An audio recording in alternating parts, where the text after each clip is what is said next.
అద్భుతంగా నిర్వహించామన్నారు TTD EO Anil Kumar Singhal.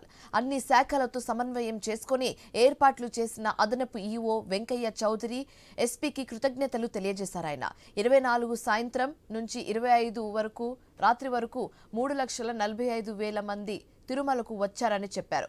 గత అనుభవాలను దృష్టిలో పెట్టుకొని పగడ్బందీగా ఏర్పాట్లు చేసి వైకుంఠ ఏకాదశి రథసప్తమి నిర్వహించామని తెలిపారు ఈవో.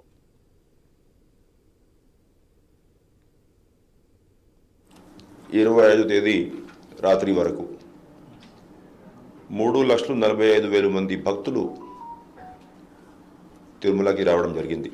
ఉదయం నుండి సాయంత్రం వరకు ఏదైతే 7 వాహన సేవలు ఉన్నాయో ఈ 3,45,000 మందిలో ముఖ్యంగా గరుడ సేవతో మనం కరెక్ట్గా కంపేర్ చేసుకుంటే దాదాపు 1,80,000 మంది అప్పుడు గరుడ సేవ జరిగేటప్పుడు గరుడ వాహన సేవ జరిగేటప్పుడు మాడా స్ట్రీట్స్లో కూర్చుని ఉన్నారు.